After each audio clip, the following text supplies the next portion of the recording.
Bonjour à tous. Alors, je viens vous parler donc de 5G. Alors, la 5G, c'est un thème qui mêle technologie, innovation, transformation digitale. C'est donc un thème qui est au cœur de l'ADN de Capgemini. Alors, on vit dans une société dans laquelle la connectivité joue un rôle de plus en plus primordial. Elle est au cœur de la vie quotidienne. On communique, on se divertit, on se déplace, tout ça en utilisant la connectivité et la connectivité mobile. C'est bien sûr aussi au cœur des entreprises, de leur fonctionnement, de leur processus. Aujourd'hui, dans une usine, quand la connectivité tombe, c'est la production qui est menacée.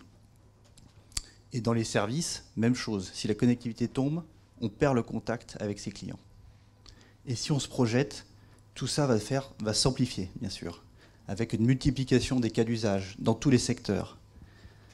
Un usage de la data qui va être de plus en plus temps réel. Et donc, il faut faire face à cette avancée, à cette évolution. Et pour cela, il faut une révolution technologique de la connectivité. Et la 5G a été pensée et conçue pour y faire face et pour répondre aux défis de connectivité des 10 à 20 prochaines années. Alors, je vais vous donner quelques éléments un petit peu sur ce que va apporter cette fameuse 5G. D'abord, c'est une très forte augmentation de la capacité et des débits, ce qui va permettre d'adresser des zones à fort trafic qui sont aujourd'hui congestionnées, où on n'arrive plus vraiment à passer des communications, et aussi à faire passer des cas d'usage qui vont être très gourmands en bande passante, pour faire du téléchargement instantané, pour avoir des vidéos de plus en plus riches en termes de résolution, par exemple. Le deuxième point, c'est la densité. Quand on se projette demain dans une ville intelligente ou dans une usine, on aura une démultiplication du nombre de capteurs, de robots, de machines, d'individus connectés. Aujourd'hui, en Wi-Fi ou en 4G, on atteint certaines limitations sur le nombre de connexions simultanées au réseau. La 5G va permettre de décupler le nombre de devices connectés simultanément au réseau et donc pouvoir permettre ce type d'évolution. Le troisième point, certains d'entre vous l'ont certainement entendu, c'est la latence. Alors la latence, c'est un terme technique, mais qu'est-ce que c'est? C'est le temps de réponse du réseau. C'est le temps de réponse entre un véhicule autonome qui demain aperçoit un obstacle et enclenche le frein. Donc c'est juste fondamental. C'est fondamental aussi pour la réalité virtuelle, la réalité augmentée. Vous savez que quand on a un écart de plus de 10 à 20 millisecondes entre un mouvement de la tête et l'adaptation de l'image sur sa lunette de réalité augmentée, eh bien, on devient nauséeux. C'est assez insupportable. Et donc, si on veut pouvoir démocratiser ce type d'usage, on a besoin d'avoir des technologies qui sont beaucoup plus réactives. La 5G permet d'y répondre. Le point suivant, c'est la fiabilité. Si on veut demain avoir de plus en plus de cas d'usage critiques pour la sûreté, la sécurité, pour les opérations industrielles, eh ben, on a besoin là aussi de faire un saut quantique en termes de connectivité mobile auquel la 5G va répondre. Un autre point important, c'est la localisation. La 5G, la promesse de la 5G avec la release 17 qui arrivera d'ici 2 ans à peu près, c'est une précision de localisation d'un objet de l'ordre de la dizaine de centimètres, dans l'espace et en 3D. Donc là aussi, c'est extrêmement précis par rapport à certaines technologies qu'on peut utiliser actuellement. En 4G, on est de l'ordre de quelques mètres. Là, c'est beaucoup plus précis. Le point suivant est un des points les plus en rupture par rapport à ce qu'on fait en 4G. En 4G, on a un réseau qu'on appelle best effort, c'est-à-dire que finalement, on a une radio qui a une certaine capacité et l'ensemble des usages vont venir se battre pour l'accès à cette capacité, avec très peu de priorisation. La 5G va permettre une priorisation de la qualité de service et une garantie de qualité de service depuis un device jusqu'à une plateforme de service. Ça, c'est extrêmement disruptif. Et donc, ça ouvre la voie à des applications, justement, qui sont beaucoup plus critiques. Parce qu'on va pouvoir garantir que certaines applications ont toujours accès au bon niveau de latence ou au bon niveau de débit. L'efficacité énergétique. C'est aussi une des promesses de la 5G, à la fois pour réduire à peu près d'un facteur 10 la consommation énergétique par octet transporté, mais aussi de façon beaucoup plus simple pour arriver à gérer des objets qui ont besoin qu'une fois de temps en temps d'émettre de la donnée, donc typiquement des objets sur des cas d'usage de type LoRa ou Sigfox aujourd'hui, et qui demain pourront être traités sur une technologie cellulaire comme la 5G. Et enfin, le cloud, l'edge, font partie intégrante de l'architecture de la 5G. Donc la 5G, ça sera un réseau beaucoup plus softwarisé, qui sera ce qu'on appelle cloud natif, et qui va permettre de pouvoir processer, traiter des données au plus près des utilisateurs à des fins d'intégrité de la data pour l'entreprise, et puis aussi justement pour réduire la latence dès lors qu'on veut avoir un traitement, dès lors qu'on veut avoir des processus qui reposent sur le traitement de la data en temps réel. Alors parlons maintenant un petit peu cas d'usage. Et ça, il faut être extrêmement modeste. Si on se projette 7 ans en arrière au lancement en France de la 4G, on était loin d'imaginer qu'aujourd'hui il y aurait Airbnb, Uber, Instagram et qui ferait à ce point-là partie de notre quotidien. Donc là, quand on parle d'une nouvelle révolution technologique, il faut être assez humble sur ce qui va se passer. Alors, quelques éléments malgré tout. Dans le B2C, les éléments qu'on peut imaginer, c'est les expériences immersives, qui sont un des objets de cette conférence aujourd'hui, autour de la réalité augmentée et la réalité virtuelle. C'est le mobile cloud gaming, c'est-à-dire, quelque part, apporter en mobilité des promesses de qualité de service qu'on a aujourd'hui sur des jeux à la maison, quand on est connecté en fibre, par exemple, et donc accéder au bon niveau de latence et de débit, de résolution, pour avoir une bonne expérience en mobilité.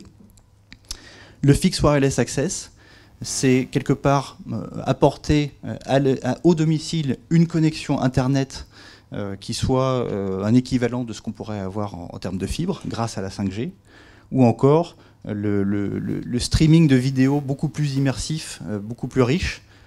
Aujourd'hui, regarder un match de foot sur un téléphone, ça n'a pas grand intérêt. Demain, si on peut personnaliser l'expérience, si on peut changer d'angle de vue, si on peut zoomer, eh bien, tout d'un coup, ça en a beaucoup plus. Mais au-delà du B2C, la révolution de la 5G va surtout impacter les verticales. L'industrie 4.0, où la 5G permet d'apporter et un saut de performance et un saut de flexibilité. Donc, par exemple, sur le shop floor, c'est-à-dire au sein du campus industriel, si on a une connectivité sans fil qui est extrêmement fiable, eh ben, on est beaucoup plus capable de déplacer des robots, des machines, les employés, et donc d'avoir beaucoup plus de flexibilité, beaucoup plus de réactivité dans la production. On va être capable aussi de faire davantage de contrôle temps réel de la data et de contrôler à distance tout un ensemble de machines et d'équipements. On va gagner en automatisation, que ce soit au niveau des AGV, donc des chariots qui peuvent être téléopérés ou guidés par intelligence artificielle.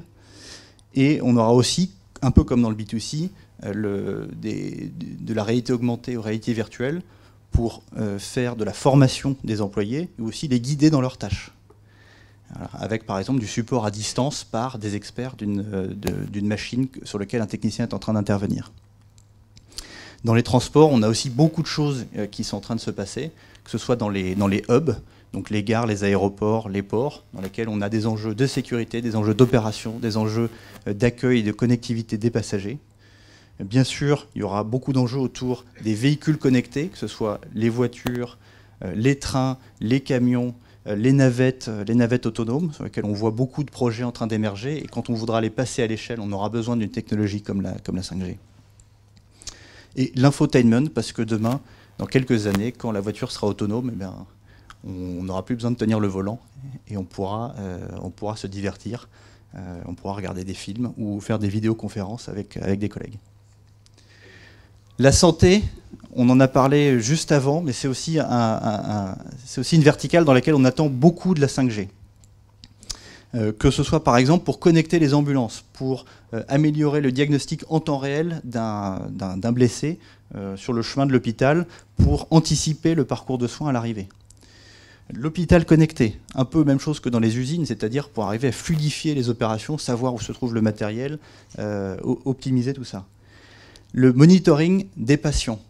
l'enjeu, on a une population qui vieillit, c'est difficile d'accueillir tout le monde à l'hôpital, donc il y a un enjeu à maintenir les patients à domicile, et pour cela, il faut quand même qu'on arrive à garantir une certaine qualité de soins et faire de la téléconsultation notamment, et la 5G pourra y contribuer.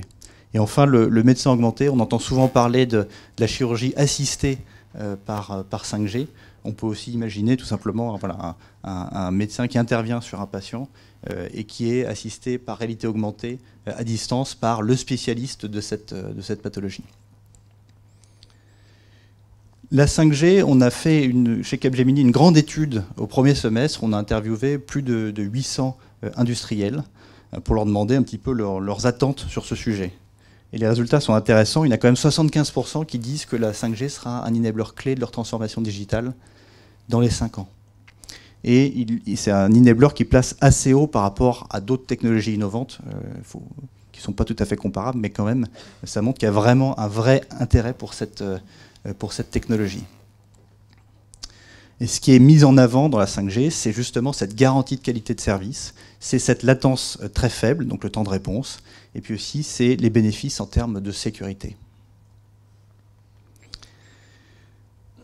Les changements, ils ne vont pas arriver tout de suite, ils seront progressifs. Il y a 65% de nos clients industriels qui nous disent qu'ils comptent utiliser de la 5G dans les opérations sous 2 ans. Donc là, on dépasse le stade du hype, justement, c'est-à-dire qu'ils envisagent déjà un certain nombre de cas d'usage qui vont tourner en 5G sous 2 ans de disponibilité de la technologie. Alors, vu des verticaux, donc les utilisateurs entreprises de la 5G, il y aura plusieurs modèles demain. Il y aura bien sûr le modèle actuel qui est connu, c'est-à-dire on s'appuie sur le réseau public des opérateurs avec demain de la garantie de qualité de service, c'est-à-dire qu'au lieu d'acheter des minutes et des gigaoctets, on achètera aussi de la garantie de qualité de service sur certaines applications.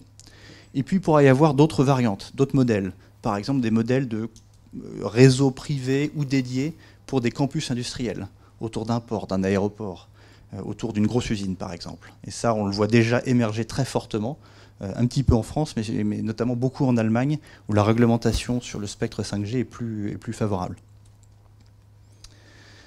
En termes de roadmap, on est au début de cette histoire. On en a pour 10, 15 ans, 20 ans. Aujourd'hui, les opérateurs, les industriels procèdent à un ensemble de tests techniques et à un certain nombre de pilotes. Donc des pilotes, ça va être des collaborations entre des opérateurs et justement certains de ces industriels pour tester justement techniquement cette technologie et prendre la mesure des impacts business et de la transformation qui est associée. En France, les enchères 5G qui vont attribuer le spectre aux opérateurs auront lieu toute fin d'année ou au début de l'année prochaine. Le timing n'est pas encore complètement certain. Et ensuite, il y aura le lancement commercial, alors, qui a été annoncé par certains dans le courant du premier semestre 2020. Ce sera un lancement commercial dans lequel il n'y aura que les premières fonctionnalités de la 5G qui seront disponibles, donc essentiellement la capacité accrue. Et c'est ensuite seulement progressivement que les éléments plus disruptifs sur la latence, la fiabilité arriveront. Donc voilà, on est au début de ce chemin, ça va prendre un moment. Petite parenthèse, quand on regarde certains autres pays, on a les autres gros pays européens qui ont déjà lancé, la Chine, les États-Unis, la Corée du Sud. Donc il est temps que la France s'y mette. Voilà. Alors quand on parle de 5G ou de connectivité, c'est pas qu'un sujet de réseau. Donc, évidemment, c'en est un, et donc les acteurs qui travaillent sur ce type de technologie et les opérateurs sont évidemment impliqués. Mais pour pouvoir arriver à faire tourner des cas d'usage, il faut tout un socle ICT. Il faut que ces nouvelles fonctionnalités, ces nouvelles capacités du réseau et les impacts sur la data soient complètement intégrés avec le socle technologique des entreprises. Et puis, il faut qu'il y ait une réflexion, évidemment, sur les cas d'usage. Et là, on l'a vu, j'en ai donné quelques-uns. Il peut y en avoir un très grand nombre, et c'est important pour ces entreprises de faire un exercice un petit peu exhaustif de ces cas d'usage pour prendre la mesure de la transformation. Et parce que c'est un sujet de transformation, comme je le disais un petit peu au début de cette intervention, voilà, c'est un sujet sur lequel Capgemini est positionné. Nous, on travaille à la fois pour des opérateurs télécoms sur cette stratégie 5G, sur les fréquences, à l'international. On travaille pour des acteurs industriels ou des acteurs des verticaux, pour les aider justement à anticiper ce que veut dire cette 5G, en quoi est-ce qu'elle apporte des nouveaux cas d'usage, en quoi est-ce qu'elle va changer les business models, en quoi est-ce qu'elle va être transformante pour les processus et le fonctionnement de ces entreprises. Et donc voilà, le motto de Capgemini sur ce sujet, c'est aider nos clients à anticiper et construire ce que la 5G va apporter pour eux. Merci beaucoup. Est-ce que vous avez des questions ?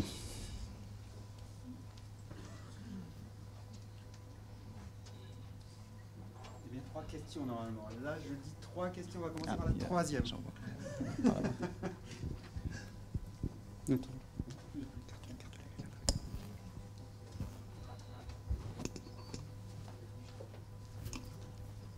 Oui, merci pour votre intervention. En fait, la 5G, effectivement, va permettre d'accéder de n'importe où à n'importe quoi, des machines, via l'IoT, etc., etc.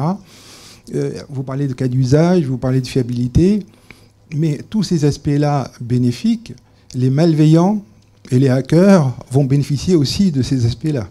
Donc, ils vont pouvoir accéder rapidement, etc., etc. Est-ce que les industriels et les sociétés de services comme Cap, est-ce que travaillent sur les aspects de sécurité? Donc, dans tout votre discours, je n'ai pas entendu le mot de sécurité. À moins que la fiabilité, la sécurité fasse partie de la fiabilité, peut-être. Aussi. Non, alors vous avez raison, c'est un point essentiel.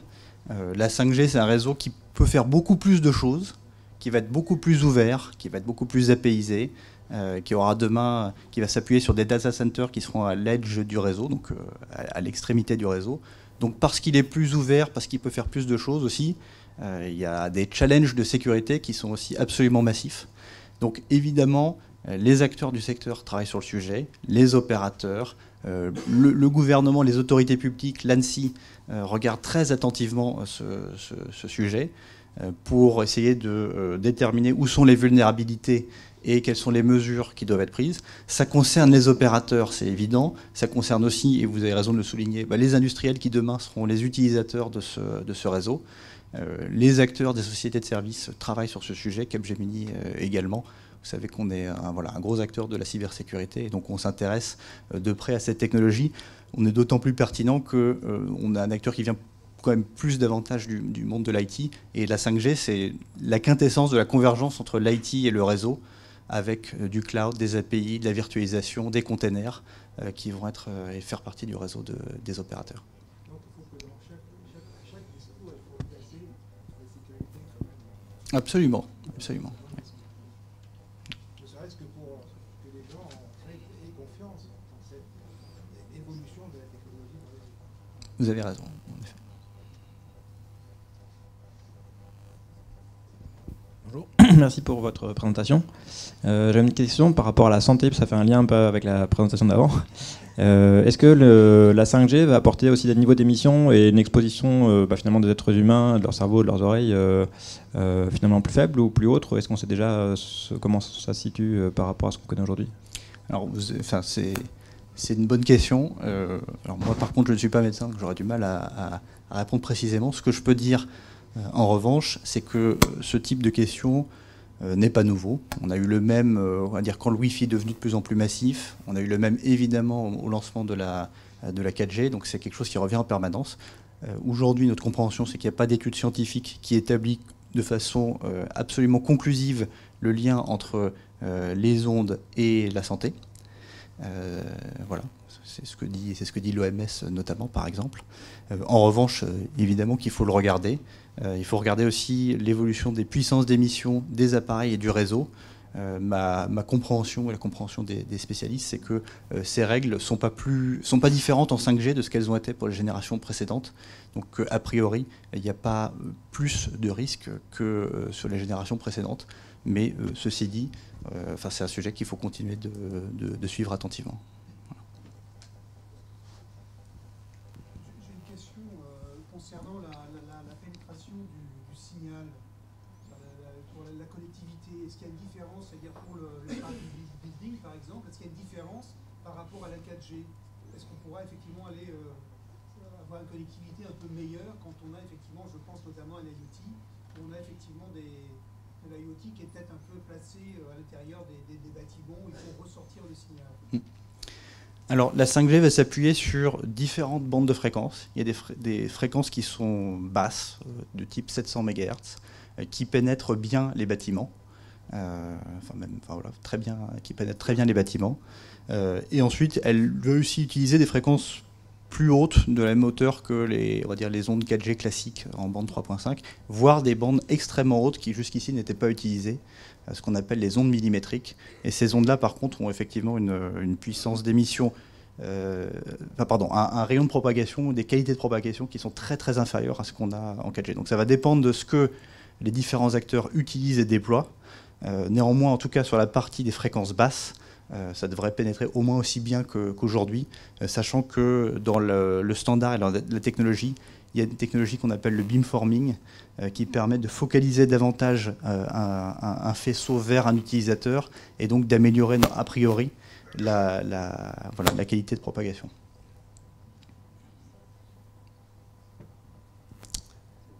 Oui. On parle beaucoup de wireless. Quel est le devenir du filaire? Je pense qu'on aura toujours besoin des deux. La promesse de la 5G, c'est d'apporter en mobilité la fiabilité qu'on peut avoir aujourd'hui, par exemple, sur la fibre, sur des réseaux fixes. Donc les cas d'usage les plus pertinents vont être là où on a de la mobilité, où on a du mouvement, donc pour les véhicules autonomes, etc., mais aussi dans des usines pour pouvoir avoir cette flexibilité à déplacer des machines, des robots. En revanche, on a, et notamment en France, des investissements extrêmement ambitieux sur la fibre. Il n'y a pas de raison qu'ils soient remis en question. Donc la connectivité fixe a quand même de beaux jours devant elle. Et il y aura quelques cas d'usage assez précis pour des usages de nature fixe sur lesquels la 5G pourra être un complément, voire un substitut. Et on a le droit à la question -1. On a fait la 3, la 2, la 1, la 0. -1. Une dernière question.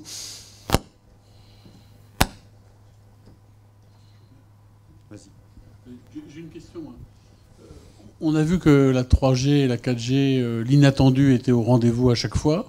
L'iPhone pour la 3G et puis le streaming vidéo pour la 4G.